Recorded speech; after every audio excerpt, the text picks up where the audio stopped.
Gue mau nanya nih sama lo. Kenapa ya selebgram, artis-artis yang buka hijab, yang kerjanya jinah, main cewek, tidur sana-sini sama pacarnya, main film adegan dewasa, para pejabat yang makan dari uang haram pun hidupnya enak-enak aja. Bahkan ada anak ustadz yang bangga dan pedenya menerangkan kenapa dia nggak berhijab. Tapi kenapa ya orang-orang kayak mereka itu nggak pernah sepi job? Kayaknya di media sosial mereka orang yang paling bahagia dibanding ada orang yang taat dan mencari halal doang. Sekarang gue tanya sama lo, lawan kata dari cinta apa? Benci? Bukan. Lawan dari kata cinta adalah pengabaian dan tidak peduli. Kalau benci, masih ada unsur memperhatikan, masih dianggap ada. Tapi kalau pengabaian dan tidak peduli, kita sudah tidak dianggap ada.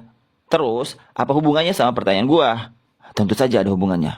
Lo perhatikan, Quran Surat Al-An'am ayat 44.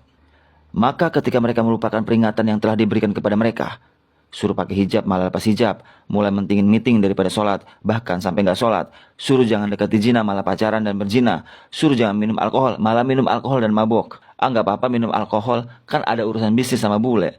Dan mereka pun mengabaikan peringatan-peringatan yang ada. Dan ayat selanjutnya bilang, kami pun membukakan pintu-pintu segala sesuatu kesenangan untuk mereka. Lo bayangin, pintu-pintu kesenangan dibuka, segala peluang-peluang dunia dibuka. Kesenangannya, hingar-bingarnya, serta kelalaiannya. Makanya kita suka lihat maksiatnya jalan, orderan bisnisnya juga membludak. Endorse di mana-mana, postingannya nggak pernah sepi. Malamnya konser, paginya diving, siangnya minum alkohol, malamnya joget lagi. Kayak nggak pernah ada sedihnya gitu. Sekarang lo perhatikan lagi ayat lanjutannya. Sehingga ketika mereka bergembira dengan apa yang telah diberikan kepada mereka, kami siksa mereka secara tiba-tiba. Maka ketika itu mereka terdiam, putus asa. Dan inilah yang dinamakan isti'raj, yang diberikan kesenangan dunia tapi diabaikan sama Allah. Diabaikan berarti Allah sudah nggak peduli. Dan kalau kita sudah tidak dianggap dan diabaikan sama Allah, itu sangat menyeramkan. Lo bayangin, Allah udah nganggap kita nggak ada. Lo diberi kesenangan dunia, lupa, lalai, tiba-tiba mati dalam keadaan maksiat. Ingat, azab itu bukan hanya angin topan, gempa bumi, banjir, dan lain-lain. Tapi dikasih segala kesenangan dunia sampai kita lupa siapa yang menciptakan kita.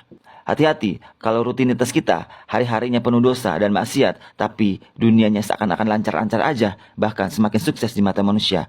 Jangan-jangan kita lagi diabaikan sama Allah, lagi kena isti'raj. Jadi cepatlah bertaubat sebelum terlambat.